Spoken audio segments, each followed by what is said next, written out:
This is Fountainhead Forum 21. I have Tania Rak, who is a Ukrainian who is now currently in the capital of Poland, Warsaw. She's safe as far as we know. So, how you doing, Tania? Hi, Chris. Nice to see you here. Thanks for inviting me here. I'm doing well, thanks. It's holiday season, so things are going well for me. How about you? It's nice. It got very cold here for a few days, but we still have a lot of leftovers to go through. But it's I've got time. I'm glad you had time. So, we're going to talk about Ukraine and the war, obviously, but how's Christmas in Poland and Ukraine? I'd love to know what they do there for Christmas.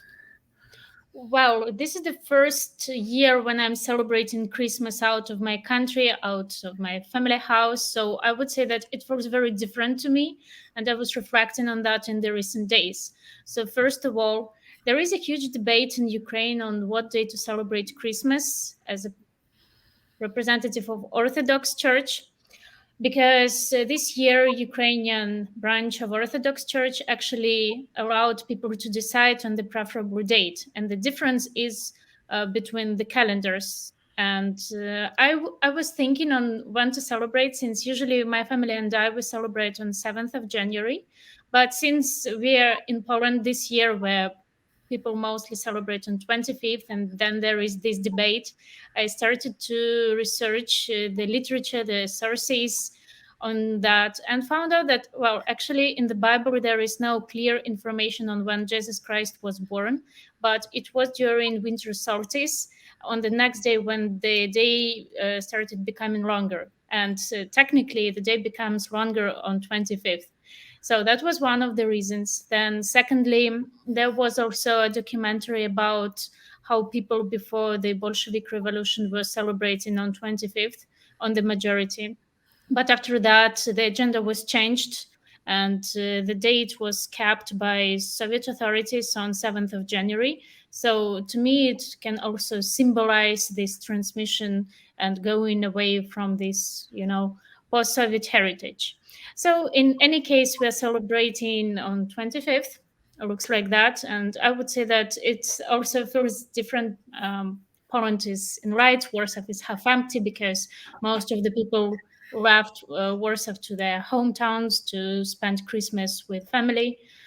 I think that it feels slightly different in Poland than in Ukraine, maybe because I'm in eastern part of the country where originally people are not so, religious, and Poland is slightly more religious and conservative in that regard. But you feel the Christmas spirit more here, all these lightings, and I hear Christmas carols from open windows of the neighbors, which is also, a bit unusual to me, since usually my ears, they got used to hear them in Ukrainian, and though I would say that Polish carols are slightly similar due to language similarities to Ukrainian ones, but still, it feels different. However, I would also add that in Ukraine, Christmas also feels differently, because last year on 25th of December, I was in Kiev, where I was living for the last year, and I used to see Kiev in lights, in Christmas decorations with festive songs, and now what we see that Kiev often faces electricity outages, and this is quite problematic. And that's despite the fact that on Christmas Eve on 24th, Kherson was shelled really hard, and there were victims among civilians. So definitely for Ukrainians, this year Christmas does not feel the same as to people from other countries. Yeah, has Poland taken in most, or probably taken in more Ukrainians than any other countries or in any other places they're going besides Poland? It sounds like Poland's taken in a lot of Ukrainians. Yeah, that's true. Because according to the recent data that I was researching, officially there is 1.5 million of Ukrainians who were registered in Poland and were getting temporary protection status there. However, I think that the total number is higher. The question is whether this is a temporary migration and people are just circling around the borders, because there was also the data that people crossed the borders, and the total amount of civilians was equal to approximately 8 million of people. But the question is whether they stay there or whether Poland is a temporary point from which they get to other countries, or whether these are people who return to Ukraine. Right now, there are some institutions who are collecting data on that, but it does not mean that there is a regular data that we can trust right now. I think we'll be able to count it just within some time and stats. Ukraine and Poland have a pretty interesting history, don't they? I mean, because for a while, I mean, the Ukraine was actually under the Polish kingdom for a long time, right? I mean, when Poland was at its height, I mean, when it was, because Poland was a very large country at one time, isn't that correct? Yeah, you're right. And to make it clear, Ukraine was divided into the two parts in Lithuanian commonwealth and the Moscovia. Yeah, and I know there's going back. There was that Kiev and Rus. Is that what it's called? There's some common history there with because I've always been fascinated by the history of Russia and just how this how how does a country get so big as Russia is? I mean, how do you acquire so much land? It obviously didn't happen overnight. It had to be over a long period of time. Well, you just have to be imperialistic sometimes and well armed. Of course, it's also a lot of land nobody wants. You know, so what else can you tell me about, say, Ukrainian history, say in the last, I don't know, 300 years? After the Union of Lublin, it was in 1569, and there was the formation of Polish-Lithuanian Commonwealth, and of course Ukraine fell under this Polish administration. So basically Ukraine became part of the Crown of Kingdom of Poland. And of course, there was a huge, I would say, revitalization in their colonization efforts. So of course, there were many new cities and villages that were founded, but they were already linked, like Polish-Ukrainian linked between different regions, for example, as Halychina or, for example, Volyn. And I would say that there were lots of Polish people who arrived to Ukrainian territories, and of course they quickly became mixed with the local population, and likewise it was from the Ukrainian side, because lots of Ukrainian nobles became Polonized, converted to Catholicism. But we also need to know that there was still Russian impact, and Russian-speaking peasants often remained with Eastern Orthodox Church. And of course, we could see that there was the rise of a certain social tension. So I would say that some of the Polonized mobility would actually heavily shape Polish culture. And when we talk about those who still fled the efforts to stay with Eastern Orthodox Church and were not that willing to get into this Polonization, they came to be known as Cossacks. And of course, they earned their reputation for their martial spirit a lot, because there was the whole era. And some of them, of course, they were enlisted by the Commonwealth soldiers. So they were aimed to, more protect southeastern borders of the Commonwealth from Tatars. They were also taking part in different campaigns abroad. For example, if we get back, we can talk about Hetman Petro Sahaidachny. For example, he took part in the Battle of Khotan, which was in the beginning of 17th century. And they were quite active in wars between Polish-Lithuanian Commonwealth and also the Tsardom of Russia, Moscovia, and stuff. So, and that's how we actually get to the Cossack era, because closer to 1650s, there started the Khmelnytsky uprising, which is also known as the Ruin era.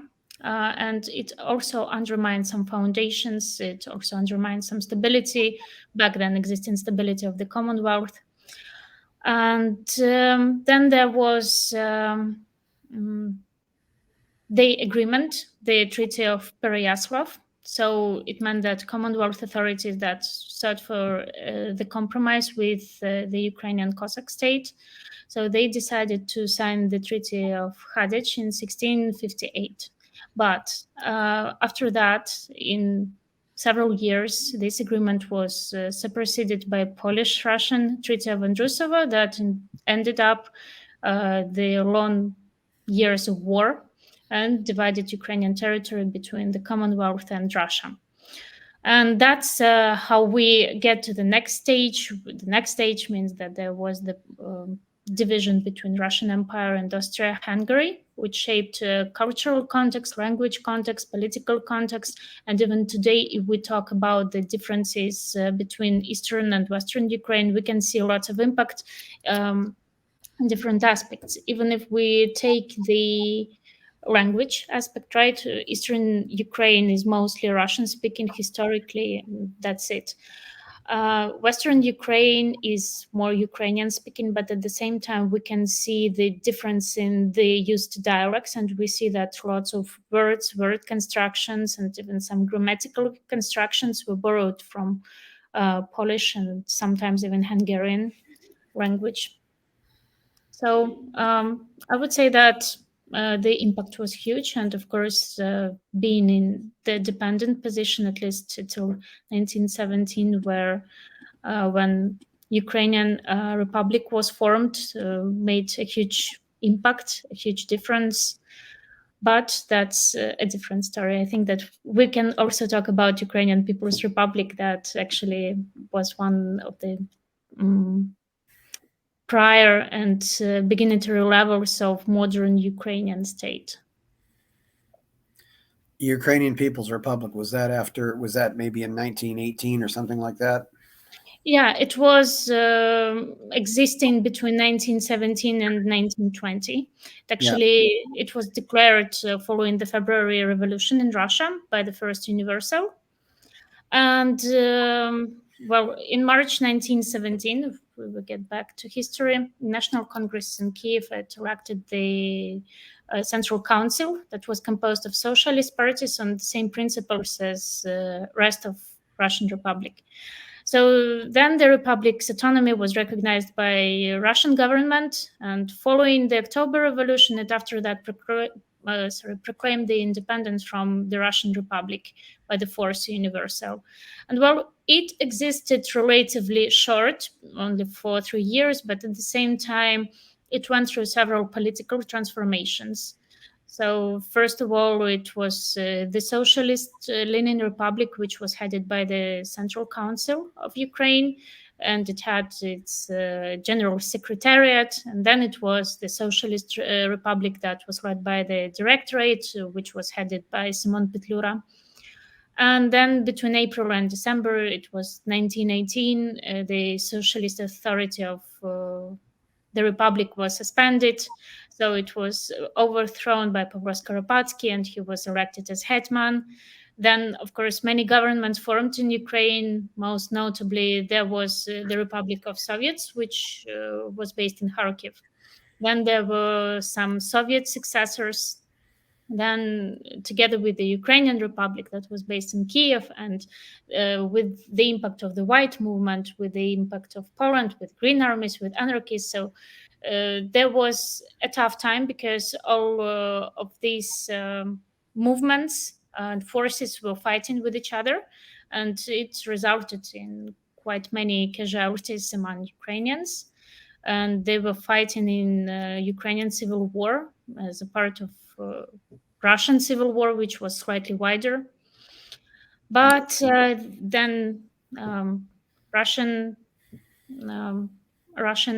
power could extend the control over what would actually could become the Ukrainian Soviet Socialist Republic. Yeah. But if to sum up this period, I still think that it was more or less a successful trying to build some independence. For example, during its existence, it created positive diplomatic relations with more than 20 countries. And those countries were also willing to help the country to grow, like to suggest some economical plans of growth and other stuff. Yeah, I know the Germans helped some of the other independence movements, like they helped the Finns, they helped the Baltic states, and I think to a certain extent they helped the Poland. Did they help the Ukrainians as well, or did they just or was Ukraine mostly just doing it on their own? Well, on the papers they did, but practically it did not Yeah, come to any real help, especially after the yeah, collapse during 1921. So basically, I would say that the republic was also crushed by inner crashes because it was problematic since so many movements were concentrated, and I think that there was not one clearly established policy. So yeah.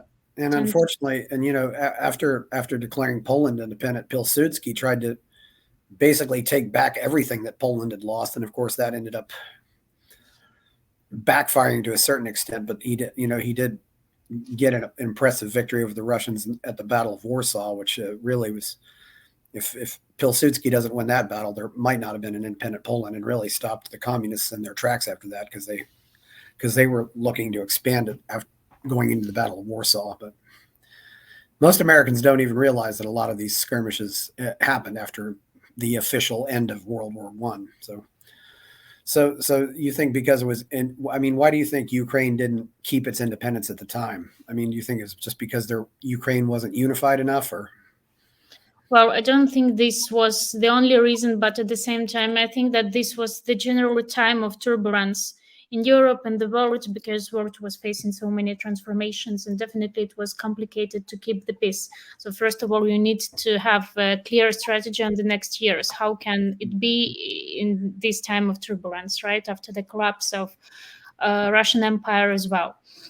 Then, secondly, you need to establish a certain plan for the economic growth. How are you planning to build the government? How are you planning to keep the territories? How you are planning to go on other necessary politics inside the government? So I think that that thing was unclear. Then it was also followed by constant fights of the local movements. And then it was also the pressure from collapsed but still relatively strong Russian Empire. Yeah. What was life like for Ukrainians living under the Habsburgs, and what was life like for Ukrainians living under the Tsars before the Uh, war?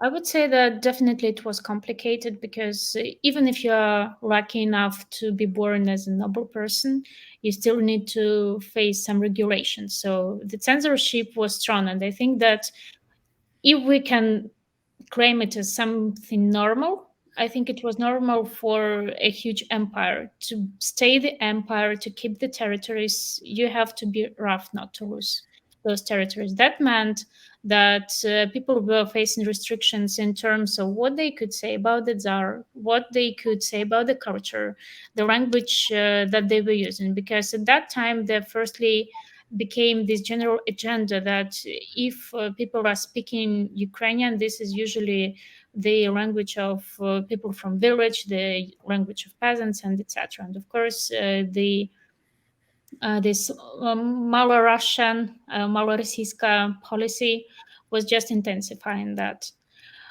Even if we get back to the people of culture, I think that one of the most famous Ukrainian classical poets and writers and also artists was Taras Shevchenko. And actually, when he was highlighting the information about the Tsar, about his wife, about how the situation politically was in Russia and Ukraine, we know that he did not end up well. He was imprisoned. And this is one of the proofs and the demonstrations of how the situation was for that, for people who were living in back then Russia. Yeah. So then, of course, things we can say got worse under Lenin, and then of course they got even worse under Stalin. Yeah, there were lots of repressions, and first of all, I think that when we are talking about Stalin, we definitely need to speak about two famines, which led to the major loss of the population in Ukraine. First of all, it was of 1932, 1933, and it led to the deaths of more than 3 million, I think, of Ukrainians. I will check the data to tell you the proper numbers later. However, it was forced. So there was this law in Ukrainian, it was called Закон трёх колосків. So basically that meant that the amount of wheat that you can collect to bake the bread was very limited. And in case if they could find that you are using more, in case if you have the property more than allowed, basically you would be recognized as the enemy of the population, the enemy of the USSR. So they will collect all of your belongings, all of your properties, and you will probably be banned from the country and would be sentenced somewhere to the Siberia. The situation was very complicated because imagine there was also the baby boom back then, and of course kids and newborns, they were lack of food and even breastfeeding, and lots of newborn kids were dying since there was no ability to even to women to do this breastfeeding because they were dying from hunger on their own. My own family was sentenced to Siberia during 1932, 1933, because they were owning some farm, and according to back then times, they were more or less wealthy. They were considered as wealthy. And of course, all of their property was taken away and they were forced to stay there for a little while. So they were allowed to get back only after the end of the Second World War, and actually after the death of Stalin, so that they could apply for recollecting their papers so that they were not considered as enemies of population any further. And of course, there was the short generation, which was also very common in 30s. That meant that all the representatives of the intelligence, they were shot, they were sentenced to the part of the USSR where they could no longer share their views or their works of art or to promote the ideas of freedom any further, and that led to major losses of Ukrainian intelligence. Those who were lucky enough, they managed to make it out of the country and to flee from the regime to Western countries, to Germany, to the US, and they were separated through all over the world. Then, of course, there was Second World War, and unfortunately, the losses in terms of population, they were the largest among Ukraine statistically. Like you can check the open data on the internet. But then there was also the forced hunger after Second World War in 1946, 1947, which was basically the taking away the sources to provide and to get the goods for basic existence for people, which also resulted in great losses of the population. Yeah, so what was the population about, say, in 1930, and what was it maybe in 1950, the population of Ukraine? Let me actually check, because different data sources have several numbers, and I don't want to be wrong with the stats. Okay, yeah. Okay, yeah. Well, I can see here too. Looks like it was about. Yeah, definitely was rising, but it's about 40 million right now. But yeah, okay, that's now, yes, but at the same time, there is the prognosis about how the population would be after this war in Ukraine, because right now the modern prognosis is that approximately 8 million of people fled, due to some data 6 million. But again, it's not like the stats is completely proper and all people who fled are registered somewhere. And the question is how the population would be after the war, in terms of whether some people would get back. In case if so, what is the number? Then there is the question on how many, what would be the birth rate and the death rate in Ukraine, which also makes very questionable on how much of the population would stay. Yeah, I definitely see it. I'm looking at a graph and I see a drop here around World War II. So, what Mhm. happened during World War II? Where did some Ukrainians fight with the Germans, they or did the Germans not really want to help out the Ukrainians? Because I know the Ukrainians probably would have preferred, considering their history, they might have been not as bad off under Hitler as they would have been under Stalin. But I think that again, we need to speak about the part of Ukraine because again, there were partisans who were fighting together with Soviet army, but Ukrainian partisans, and there were representatives of the Ukrainian oppression army who were um, divided into two groups. So the part that was belonging to Stepan Bandera was cooperating, or let's say cooperating, with Hitler, but only in terms of the possibility of getting the independence of Ukrainian Republic in future. However, Bandera was tricked by Hitler, and of course, there was only the manipulative trick, only to force him to take that side. But that's quite often viewed as very contradictory factor right now, especially I think in eastern Ukraine and also slightly in Polish history, because there were reported clashes between Poles, but also the representatives of the Ukrainian oppression army. yeah, so did things get much better after in the 50s and 60s, or was it just as bad? Depends on what we consider as better. In 60s, there started a movement of dissidents, which was also a movement of dissidents.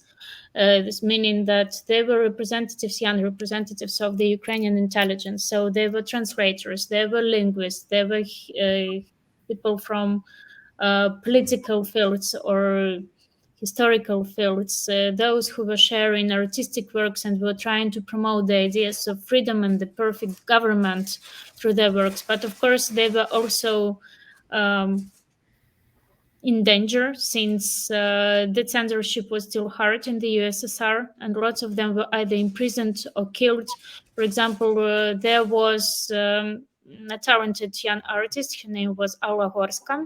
She was an artist, a monumentalist, and she was killed by KGB, so that her death was forced. And the same things happened to other people. They either ended up in prisons, as for example, Vasily Stus, who spent in prison, I think, like 10 years and didn't make out of there, and other people. However, most of of those who succeeded managed to still promote the ideas, and then there was a very popular concept that was called samizdat. So basically, they were publishing the literature somewhere in home conditions that allowed them to build a network of trustful people who were then promoting it, publishing it, sending to universities so that mostly young generation could see how the situation really was and to have a cultural shift in their minds. I think that the situation got better closer to 80s because I think that the there started a certain impact from West, and with the change of the authorities, I would say the culture and even slightly the politics became slightly more opened. And that meant that people started to see how things could be in different countries, even through pop culture, films, music, uh, and that made a shift as well.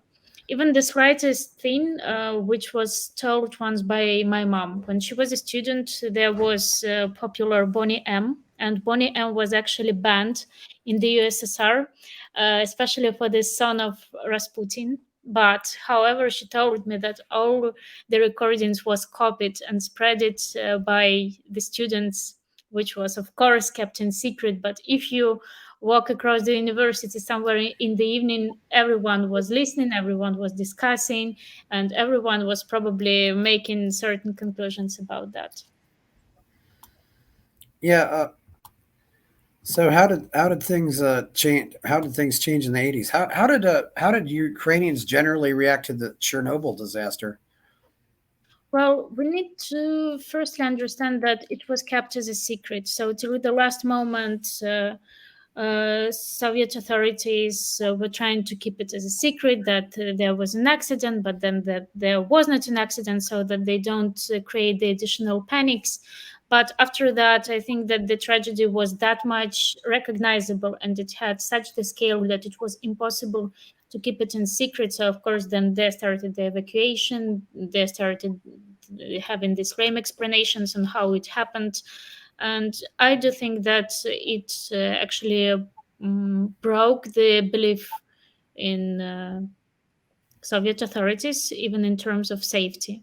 But I think that again in 80s there was the evidence of the upcoming crisis because because generally the state needed certain reforms which were happening very slowly, and the new generation was more free in their views and their um, wishes, and that's why it did not correspond to the demands of the society of that time.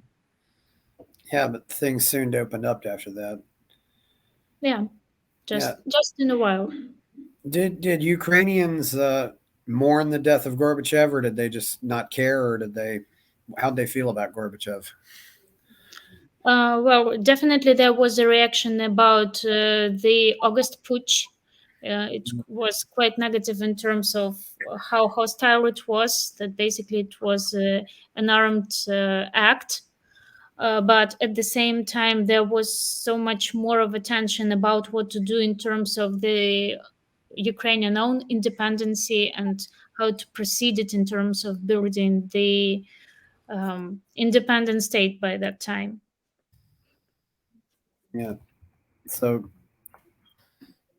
so Ukraine got became independent, though, and those other countries declared their independence as well. Because I know because Gorbachev, of course, died in 2022. I mean, I'm not sure what his motives were, but I certainly think he ended up doing more good than harm in the long run.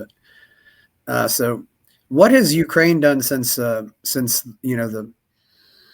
fall of the Soviet Union, and what have they done to? I mean, has it gotten? I hope it's gotten freer. Have they tried to build a more capitalistic country and a more free country since then? And what have you seen since then?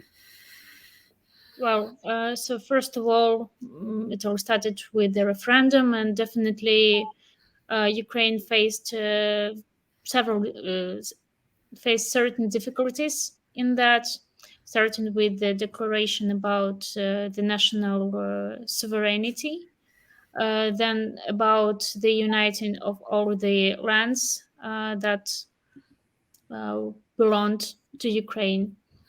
So the first question was on how to act later, meaning that there was a certain need for the economic reforms, for the establishing of the constitution, the act on the constitution, and definitely about the further economic growth.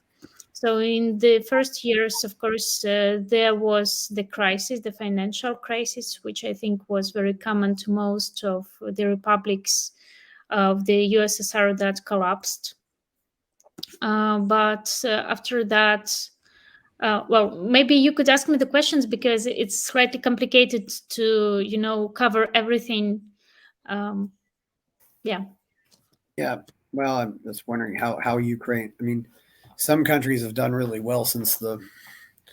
I mean, Estonia's done really well. The Czech Republic's done well. Some haven't done as well. I mean, I don't, I don't know that many people from Ukraine, so that's why I just thought I'd ask and see what you could tell us about the history since then. So Well, I think that in the first years, Ukraine was trying to, you know, found this democratic society, this political regime, but at the same time, it was complicated because maybe of the prior historical agenda and the narrative, so that they really needed to build this democracy, or like representative type, where citizens can take part in the social and political life. And I think that one of the problems was actually the search of this balance between different power institutions, and also the constitutional regulation on how it had to be balanced. Yeah. What can you say about some of the things that have happened since 2014 or 2000, or some of the other events like the various revolutions and things like that? I mean, Well, I yeah. So first of all, it's not only 2014, but actually 2013, because it all started with the protests of the students who were standing for Ukraine joining, signing the agreement with the European Union regarding the traveling and the course on European integration that was actually banned by Yanukovych. The key point was that police actually acted hostile towards students. And then people went on the streets to actually protest against that hostility. Of course, it scaled to the revolution, and it took and it scaled as Maidan and anti-Maidan. Anti-Maidan is basically the number of protests of those people who were supporting the direction to how to say it in English, Таможенный союз. To let me check. I'm sorry. Dimogenes, was that somebody's name or? It's to the customs union. So Okay. yeah, to the customs union, and it was also supported by the pro-Russian opposition and some political parties that were predominant mostly in my region, in eastern Ukraine. The point is that in the beginning, no one expected that it can result into any military conflict. But however, after that, some of the regions, some of the cities were taken over by so-called Donetsk Republic of People and Lugansk Republic of People. So that means that most of the Lugansk region was already under the control. Maybe I'm not that much into Lugansk context because, honestly speaking, I've never been to the cities. But however, I know that they had quite a lot of support and lots of impact that politically wise and like with military forces as well, and the propaganda was quite strong there. Then there was the same action with Donetsk, which was taken over. From my perspective, people maybe were more influenced by pro-Russian propaganda, but the support of so-called DPR was higher than in Mariupol. In Mariupol, I think Ukrainian authorities started the course of counter propaganda, Ukrainian one slightly earlier. That's why the situation was slightly different. Besides, Mariupol was always strategically important city, and that means that it had two biggest plants in Ukraine, which was a huge contribution into black metallurgy. Plus, it was the dock, so it was strategically important to keep Mariupol as the part of the Ukrainian territory. However, I remember that back then I was still in high school, and one day we just got the information that the city was taken over by the Donetsk Republic of People, and it lasted for a couple of months. Then on June 13th, 2014, actually, they were kicked out of the city. And after that, Mariupol got back to the Ukrainian control. But it still does not mean that there were no attempts, that there were no fights not far from the city. Mariupol basically turned to a city that was on the front line, and still with the situation, I cannot say that it was clearly safe. And it also resulted to the shelling on one of the neighborhoods where lots of civilians died. It was Vostochny neighborhood, And on the peaceful day, it was Saturday, I think people just went out to the groceries, etc. So they were waiting until this peak hour when most of the people would be concentrated on the street. And after that, they shelled from Grad military systems and labeled it in media that Ukrainian nationalists were shooting down people, etc., etc. But unfortunately, really many victims. And even if you enter the graveyard in Mariupol, there was the whole block where people were buried. But you see, I think that 2014 could be a part of the preparation to what happened this year, because once you establish a certain dominance in the region, you spread the narratives, you still keep a certain military impact. You also get the access to the territories that are located closer to the border, so that it is easier for you, just in case, to operate with them, so that you can get to the central Ukraine, or you can get to northern parts. And in that regard, Lugansk and Donetsk, they're perfectly located for that. Yeah. So you think those people were just in these regions like Donetsk were just moved by propaganda, or do you think they sincerely didn't want to be part of Ukraine?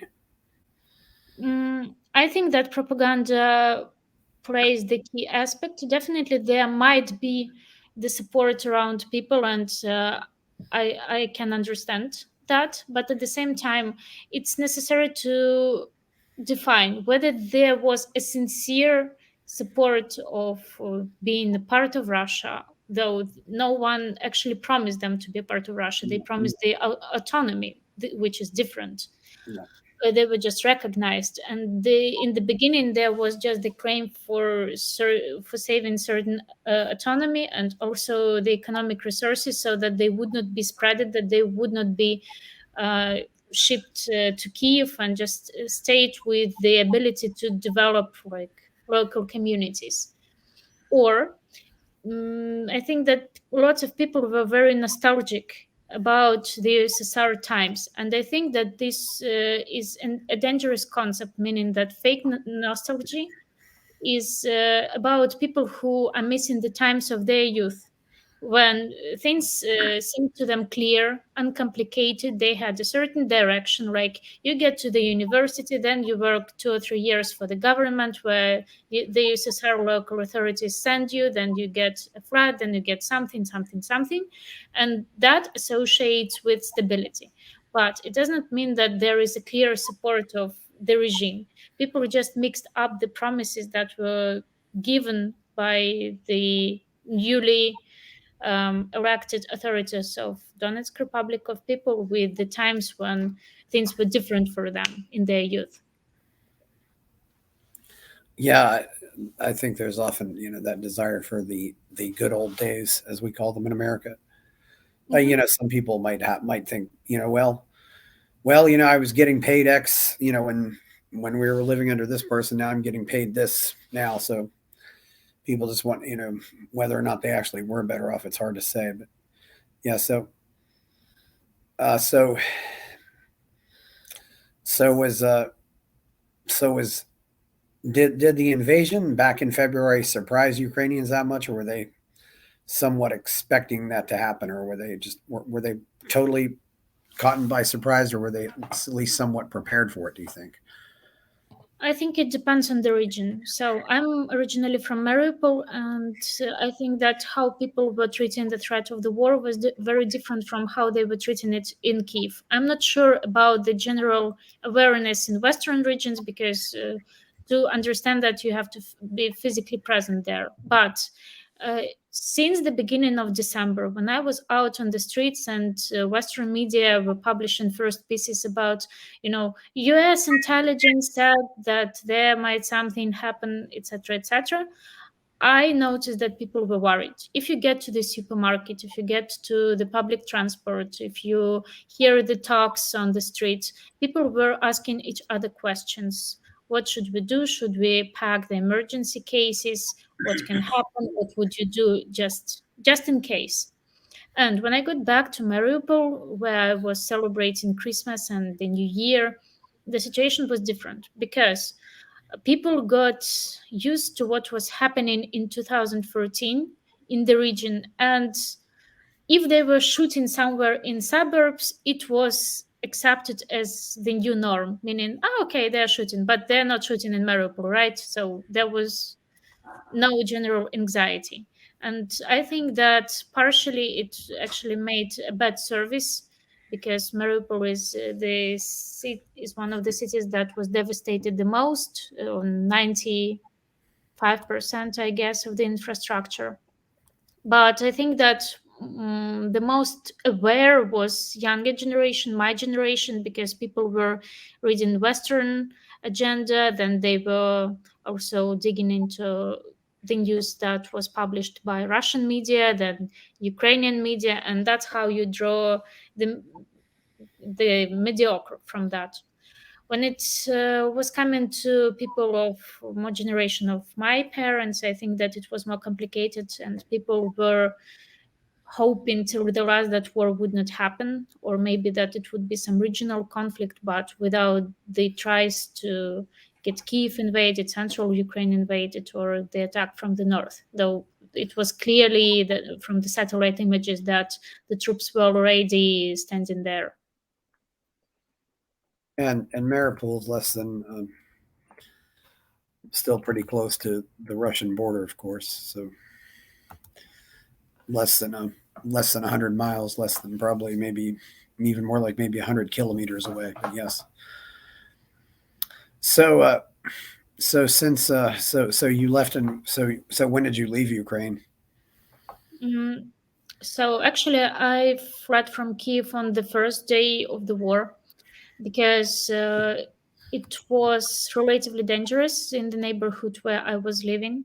And in the last days after the recognition of the DPR and LPR, I had the huge concern that war would start in the next several days. So I made a sort of pact with my friend where both of us collected our belongings, like the emergency suitcases, and we decided that if something starts, we would just flee.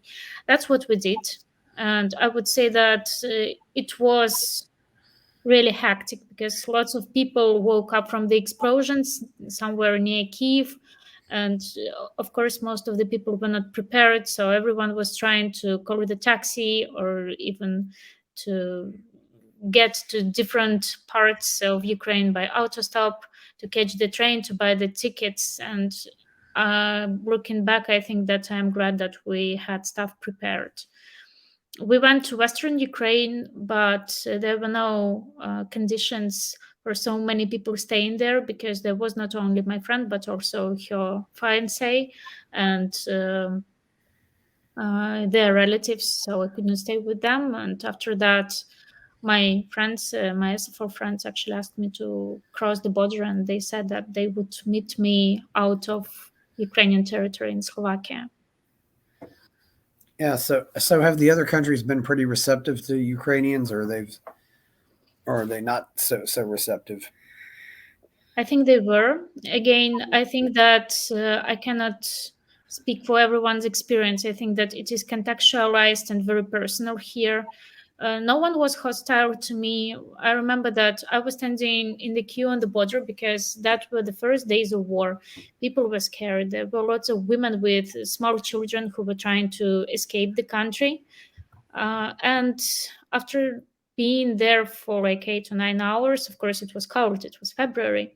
So I'm crossing the border and I'm on Slovakian side, and there were people who were giving out blankets or warm tea or coffee or toys for children or some books for children. So I think that actually refugees were treated with kindness, but at the same time I don't underestimate the problem of the refugee crisis in general, because within sometimes it doesn't, in my mind, it doesn't depend on the country, but generally people will start to think, okay, we're paying taxes for them, or they're taking over our workplaces, or media supports this narrative. So I do think that um, in a while refugees might face some difficulties with either how they're perceived, or with legislative aspects, or maybe with some cultural aspects. It's complicated for me to say because I think I'm in a bubble, and in my bubble, doesn't matter which national background you have, people would treat you based on how you are as a person. Yeah. So who left Ukraine and who stayed in Ukraine? Mm, could you specify?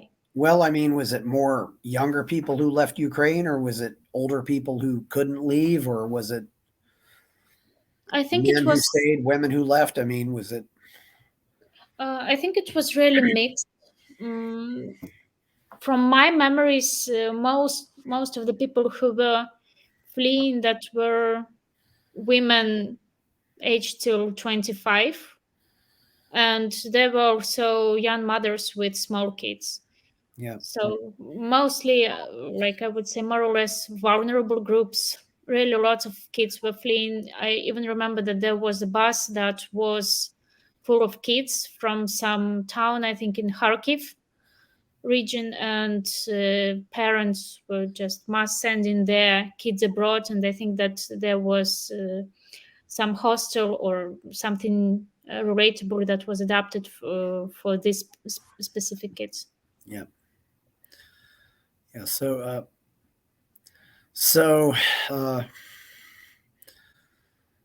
uh, how do you think the war has went since it started? Do you think it's showing any sign of ending soon, or do you think it's going to go on for a while? Or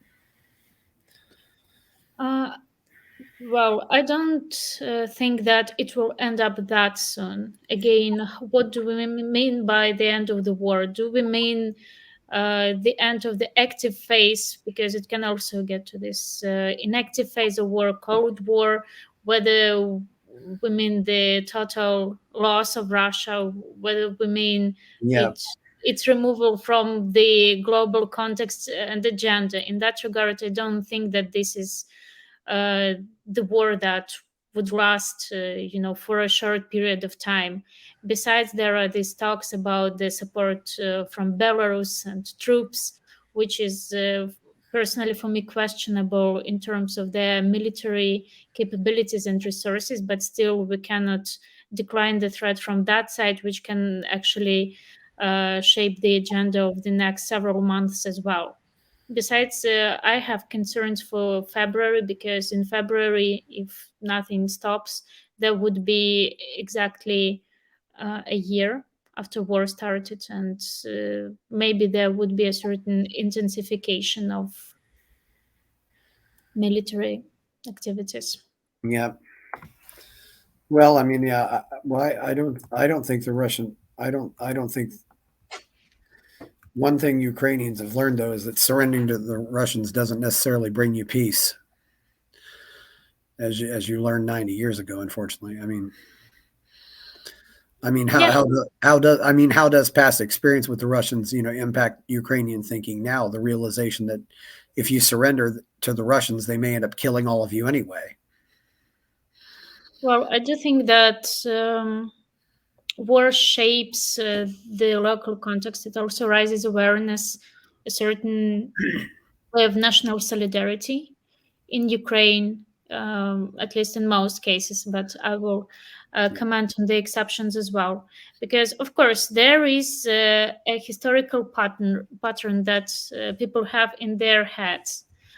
And it just getting stronger, especially as you see the murders of civilians. If you see what happened to Bucha, to Irpin, to Bakhmut, to Mariupol, to other cities, to killed little girl in Vinnytsia and other situations. So many people just became internally displaced people. So many people left their homes. Of course, there causes a certain reaction, not only on personal level, but also society-wise. And I think that it brings people to a denial of everything that reminds them about common past, and that might last within several generations. Meaning that Russian culture, Russian literature, Russian writers. I know that cancel culture might not do good, but this is what I can see in the society, and that can be, rationally explained. Whether I support cancel culture, I think no, but at the same time, I do think that in the long term, for those who have lack of critical thinking, sometimes it can do better. Meaning that um, quite often language and culture, they are not just language and culture, not in terms of semantics, but there are also cultural code and tools of propaganda that can be effectively or less effectively applied to the vast majority of the population. And that's why what I see is that some museums, they close expositions of Russian art, at least those that can be out of Ukrainian context, so it can be harmful to the modern agenda. And the same is with other, branches. What I see as a problem in Ukrainian society right now is that there might be a certain cancel culture within Ukrainians themselves. And I know that maybe some of people in Ukraine won't agree with me here. I cannot deny that half of Ukraine was Russian speaking country, but it does not mean people are specifically pro-Russian. Like my first language was Russian because I was born in more Russian-speaking family. But at the same time, I would always switch to Ukrainian with Ukrainian speaking person. I work in Ukrainian. I know it perfectly. I write my articles preferably in Ukrainian because this is just of my preference as a citizen of Ukraine. And definitely, if I agreed to talk to you on the topic of war in Ukraine, it also does not make me pro-Russian. But with the rise of the war, lots of people they switched to Ukrainian. And while I think that this is a positive change, in case if they did that voluntarily and it was totally connected with their personal willingness to do so, I don't like the comments that some people in Western Ukraine make towards internally displaced people regarding the quality of their Ukrainian, because I think it's generally complicated to switch uh, out of the blue to the language that you don't practice on the regular basis. And it doesn't apply only to Ukrainian, it's generally with languages. And I think that this is the thing that should be encouraged. On the contrary, what I see is that lots of people were making comments, especially to people of older generations, about the quality of their Ukrainian. Or imagine that a person lost home, their belongings, everything, and they come to a relatively safe region. And the first thing that they hear there is why you are not talking Ukrainian. And while this can be an important aspect that the country or the government should work on, this might be not of the complete importance in that particular situation, because a person has some more important aspects to solve at that moment, the aspect of survival and what to do next after the whole life was devastated. And for me, it actually creates many questions in my head on how this issue can be combated in long run, because I think that war should not divide people into groups. It should on the contrary unite people, and this language issue does not contribute to that. Yeah. So,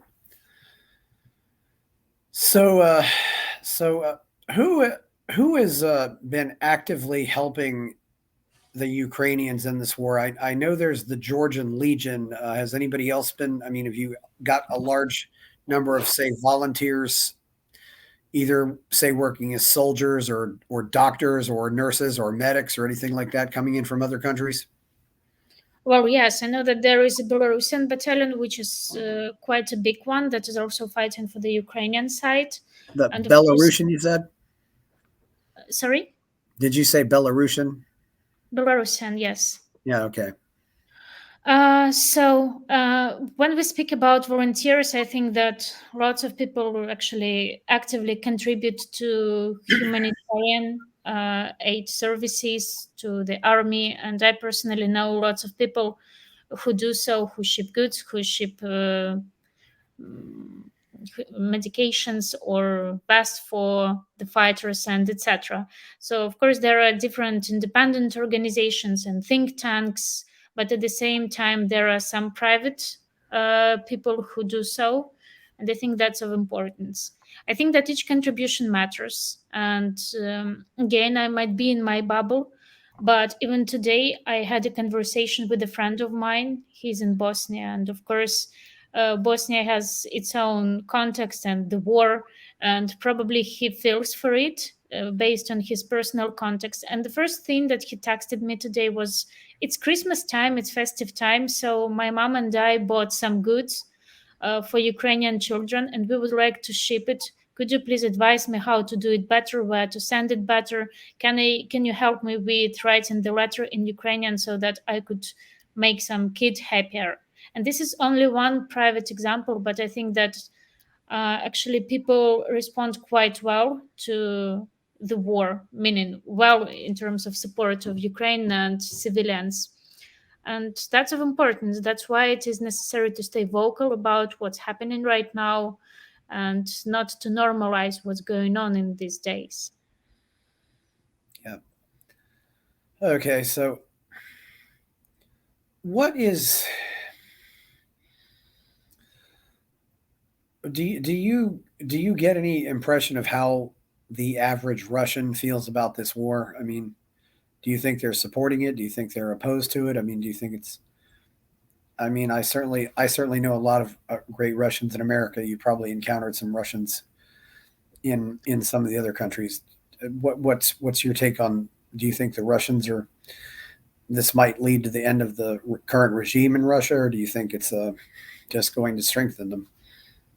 Mm, well, that's a good question because I was recently debating with my friends on that, and we could not come to a certain conclusion because, first of all, I also know people from Russia who don't support war, who are active in that, but they're expats in different countries. And actually, the first person who reached me out when war started was my friend from Russia, originally from Russia, but living in Spain now. And he said, "You know, I'm watching news in Madrid right now, and I see that war started. How are you? Do you need any help?"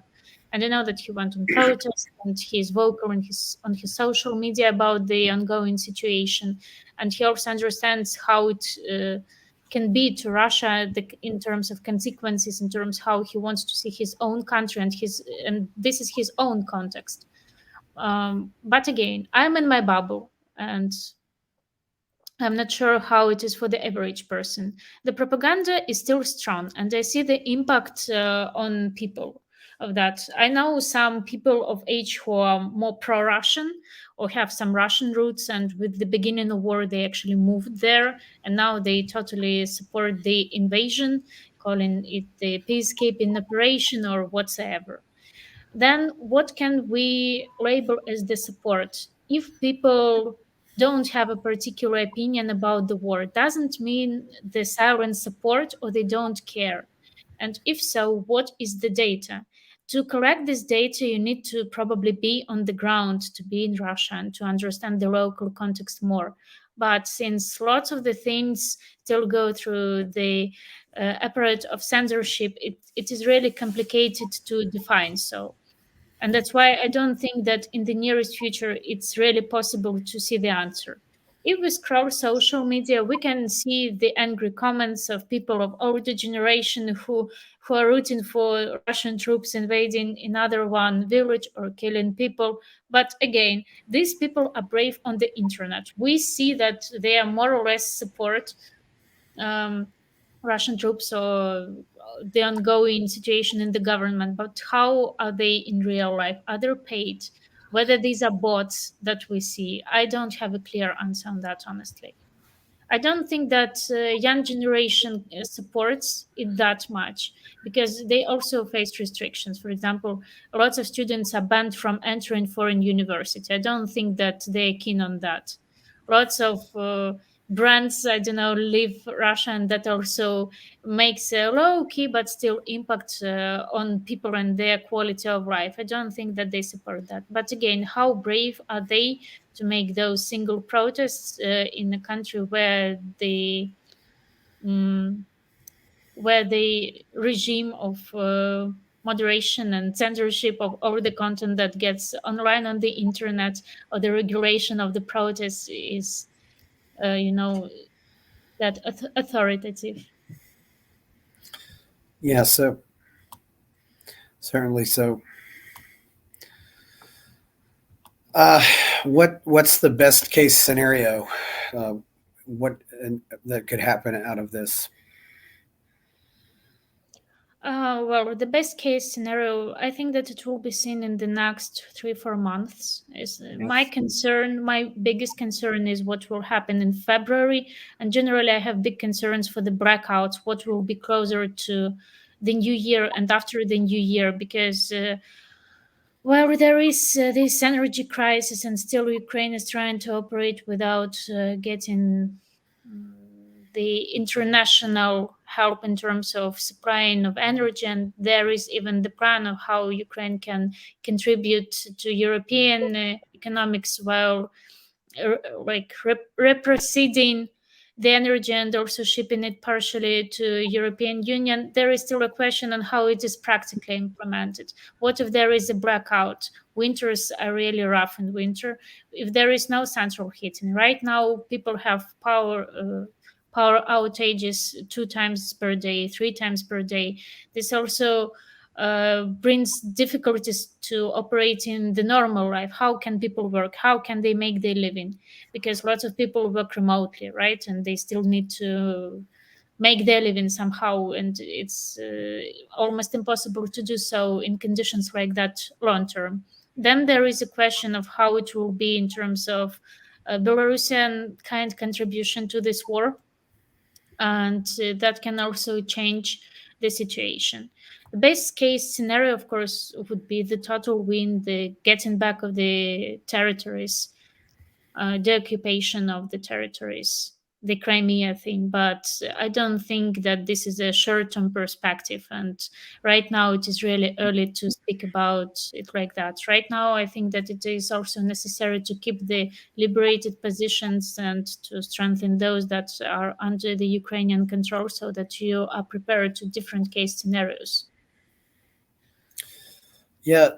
Do you think we'll get to a point where people just don't pay it, can recognize propaganda and just don't pay attention to propaganda anymore? I I guess in a think, way, to a certain degree, everything's a certain degree of propaganda, though. But yeah, of course. I mean, I think that the prior idea of the propaganda is not to be visible, so that you take it as the norm, doesn't matter from which side it comes. So of course, like, we cannot underestimate the impact and the scales of Russian propaganda. Perhaps Ukrainian propaganda should learn something from that in ways of, spreading counter messages. But I think that lots of people already don't, overanalyze the information that they get, doesn't matter from which source. That's why it is necessary to try to get out of your usual bubble and try to analyze maybe some contradictory facts, so that your brain always stays tuned. yeah, I mean, because there's always that. What's the history of the Crimea, by the way? Because I hear it's not necessary. I mean, is it Ukrainian? Is it Russian? I mean, I hear different reports on this. Well, it's a complicated issue, Yeah, of course, because um it was gifted in 1960s to Ukraine. But like, if you give a gift, you cannot take the gift back, right? yeah, And while it was an autonomous republic within the Ukraine, you cannot just state on papers that it was never historically Ukrainian, and to just give it back. However, it was taken away without large military forces. It did not yeah, lead to losses of the civilians. But the thing is that it's about the flood. It's about um, it's about the strategic resource. Russia. That's why it's so much of the importance. Of course, there were concerns after the recent explosion that happened a month or two on the Crimean Bridge, but it's still very early to speak about, liberations. If we actually talk about whose Crimea is, maybe we should say that it belongs to Ottoman Empire, but it does not mean that they are going to do Yeah. something with it in modern times. Well. If it, because I mean, if it had been up to the people in Hong Kong, they would have stayed with Britain instead of going with China too. Mhm. I mean, that's always the. But anyway, there's always these complicated nuances. Uh, how do you think? What do you think Ukraine needs to? Assuming this war ends tomorrow, what do you think Ukraine can and should do to become a freer society? Because it's still still has its issues. I mean, as far as not being as open or not being as free or as capitalistic as say other countries in Europe is, or am I correct? Or Well, there are many issues that Ukraine will have to work after the war, and rebuilding of Ukraine, I think, is the topic that is highly discussed and highly and widely discussed by different experts, both from Ukrainian side and also our Western partners and independent organizations that are contributing money for that, because there were lots of companies that were operating in Ukraine before the war, and probably closing some departments in Ukraine is also the loss for their businesses. But they would reopen them and get back to the Ukrainian market only if that makes sense in terms of profits and safety of what they have there. So I think that there should be a really wise economical plan on how to rebuild the country. There should be the plan on how to combat the inflation that grew really high during this war. And after that, of course, there would be certain social issues. For me, the refugee crisis is also a huge problem because lots of intelligence fled from the country, which also shapes the cultural prospect of the Ukraine. The brightest talents, the brightest mind, the brightest ideas, they're also fleeing. And the question is how to get them back to the country so that if you want to build something valuable, it doesn't matter the new government with more free society, or the economics or businesses or tech field, because it's the whole compilation which where every side matters. I think that it's crucial to think about this aspect too. yeah. So what? True. So what's been going on domestically in Ukraine is the. I mean, I'm hearing different things about Uh, you said that most of the population pretty much is supporting the war, but I mean, is there any? But I'm also hearing things, like shutting down churches and stuff like that. Is that happening? Or What do you mean shutting down churches? well, like shutting down some of the churches, or censoring some of the people who may not necessarily be completely on board with the war. Well, again, what do we mean by supporting war? People are supporting peace, but unfortunately, Yeah. peace nowadays can be achieved only through some war. It's not like Ukraine started the invasion of some territories, right? So I don't think that it's right to label it as the direct support of the war. There is a program of cancel culture, as I said before, Yeah. but maybe for me it's slightly complicated to speak about these minor differences since I'm out of the country for a certain period of time, and those people and organizations who I'm in touch with, they also create a certain bubble with certain shared ideas. Certainly. Yeah. So anyway, so how did you get interested in the liberty movement? Well, it was 2020. It was pre-COVID time, and back then I found out from Twitter account of my former colleague that there would be a LibertyCon from SFL in Madrid. So I decided to make it there out of interest because I was interested in some ideas that they were promoting there. But it's not like I had any in-depth knowledge of what was the specifics. So I got there, I met some like-minded people there, then COVID made it strike, and I started doing some online events together with people who I met there, but it's not like I was involved into movement or something. It was my way to spend my COVID time. But after some period of time, people were approaching me and they were asking like, you are doing this stuff, you're doing that stuff, how do you think maybe you should join the organization itself? So I joined, and then I think I started doing some more stuff. And of course, war changed my perspective. I'm trying not to stick only to this being in work context type of thinking, because I think that it makes you bubbled as well. But I cannot deny that it shaped me a lot in the recent time, and that's why I'm trying to spread awareness about what's going on, because war is not the thing that should be silenced, and sufferings of people, of Yeah. civilians, should be silenced. Yeah. Are any of the other countries? I know Finland is certainly prepared for something like that, for an invasion. Is anybody else really prepared for an invasion? I mean, in Finland, I mean, everybody's. I mean, basically, the whole country is the militia, and everybody has a gun. But what other preparations are any other countries who might be attacked taking uh, to defend themselves? Baltic countries are definitely under the threat, like Lithuania, Estonia, and Poland, of course, as well. I do think that they have, like, it's not even that I do think, they already have military trainings. They already buy military stuff from Germany and some other countries, so that Yeah, they are protected on the borders. But what I do think is that they already have these plans just in case if. And like, I'm not a military strategist, not a professional one, but I'm a journalist.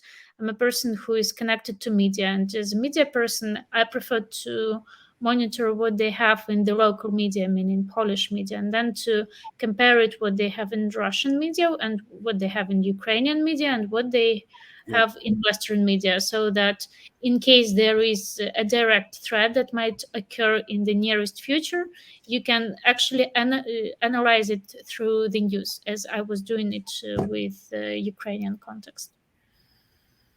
certainly. So, so, so, what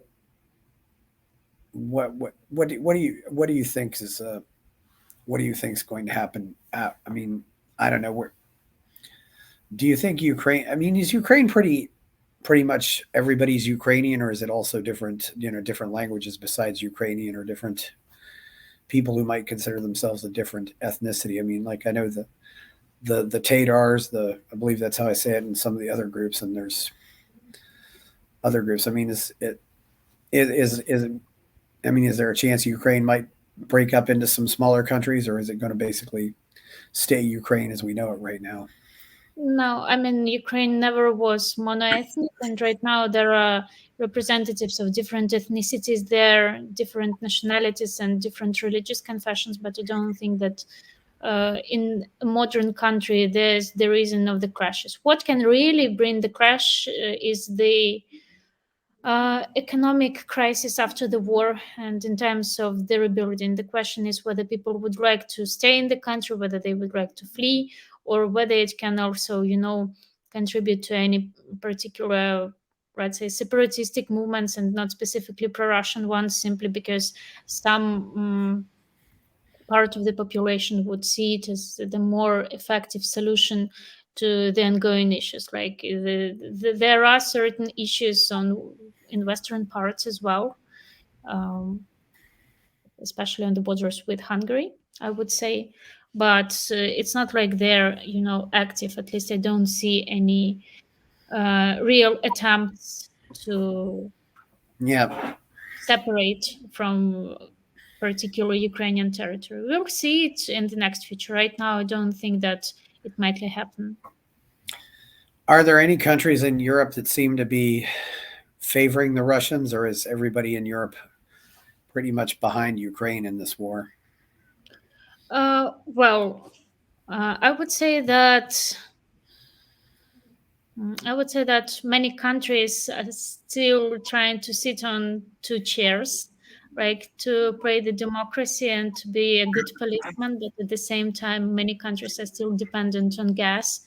And I don't think that any countries are interested into being directly involved into war, which I can totally understand. If I was in the government of a different country, I also wouldn't like mine to get direct, involvement into that. I have many questions towards France, towards Germany, towards Hungary as well. So I wouldn't say that things are one-sided in Europe these days. Okay, well, I've certainly saw Ukrainian flags when I was in Europe, and I certainly see them when I was in America.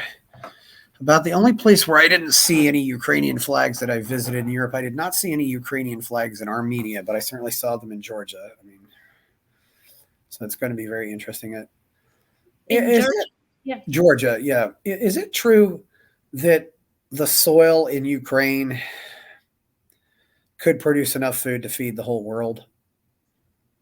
I would say that yes, the quality of soil in Ukraine is quite high. Uh, However, I would also say that there is also this grain crisis that was recently forced by Russia, which was internationally recognized as war terrorism because it was this forced block of shipment of grain to Europe. I would not say that it would feed the whole world, but definitely there is a huge contribution to the whole production in Europe and abroad when it comes to foreign partners that we supply the grain for. Yeah. So okay. So well. So And while we are still at this point, I would also add that Ukraine worldwide is already on the top of three grain exporters. And generally, it still saves these leader positions, for example, in sunflower oil, which is also of importance, or soybeans as well. yeah. So what do you think it? Do you think the Ukrainians who left Ukraine during the war are going to go back, or do you think they'll stay where they are?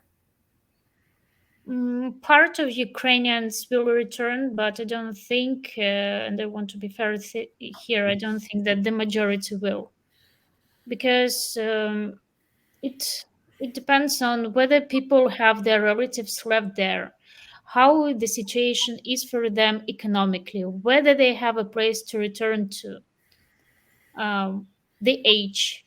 Then also, war is about searching certain opportunities, and I cannot blame people for that because each war also provokes the refugee crisis, and most of those people settle down in other countries where they feel relatively safer. And perhaps they don't want to even supposedly repeat the threat of the war in their lives or in lives of their beloved ones. I know lots of people who returned to Ukraine after living a couple of months in Europe. When it comes to me and to my family would like to return to Ukraine. My mom feels more comfortable in Ukraine, and though technically right now we don't have any place to return to in eastern Ukraine since our apartments were devastated. But she would like to settle down in Kiev and to continue her life there. It's a question of time for her and a question of safety. Of course, I would not like her to go in a place where she can get under the threat of shelling after she experienced the blockade of Mariupol. But in peaceful times, she would like to get there. Yeah. Okay. So well, anything else you have to say before we get to our songs? Well, I think that I would like to address to those who are watching us and just to remind people that it is necessary to read different sources of information to be able to critically think, to analyze, to stay tuned with the ongoing situation, information, and of course to use the right wording. especially to those who watch us in the US. It's not the conflict, it's not the issue. Let's use the right wording, because that's the thing that I was facing from time to time in the US. And of course, Yes. support people with humanitarian aid and stay with Ukraine. Yeah, you said you were going to sing Carol of the Bells in Ukrainian, so let's go. Okay, so Carol of the Bells, it should be right. Because I actually prepared a couple of different songs. The question is, You got something else that's cool too. I have O Come All Ye Faithful, so okay. So we can actually start from Shadrik, meaning the Carol of the Bells. yes. Okay, don't be very strict to my voice. I'm not a singer, you know. I So, yeah. You don't so have in, to. so in Ukrainian, the Carol of the Bells is called Shadrik, and I will also give some background that it was originally recorded in Ukrainian, but then with the core, it was also broadcasted in Canadian or American radio, and that's how it became of Yes. popularity in translated into English. So it's called Щедрівочка. Yes. Okay, so let me get ready. Yeah. Okay, 1, 2, 3. Щедрик, щедрик, щедрівочка, прилетіла ластівочка, стали собі щебетати, господаря викликати. Вийди, вийди, господарю, подивися на кошару. Там мовички покотились, а ягнички народились. В тебе товар весь хороший, будеш мати мірку грошей. Хоч не гроші, то полова, в тебе жінка чорноброва. Щедрик, щедрик, щедрівочка, прилетіла ластівочка. So I'm done. Okay.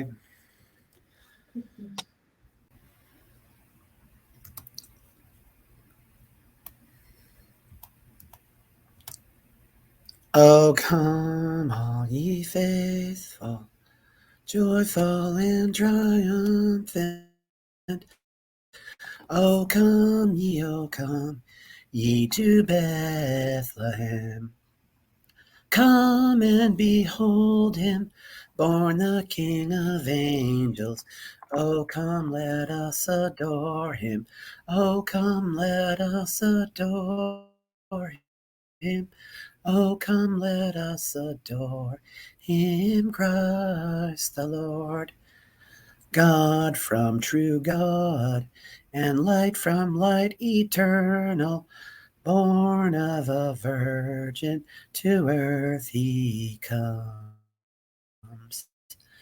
Only begotten Son of God the Father. Oh, come, let us adore him. Oh, come, let us adore him. Oh, come, let us adore him, Christ the Lord. Sing, choirs of angels, sing in exaltation. Sing, all ye citizens of heaven above. Glory to God, all glory in the highest. Oh, come, let us adore him. Oh, come, let us adore him. Oh, come, let us adore him, Christ the Lord. Ye, Lord, we greet thee, born this happy morning. Jesus, to thee be all glory given.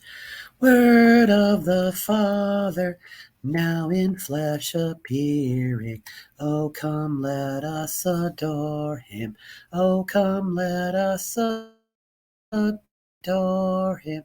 Oh, come, let us adore him, Christ the Lord.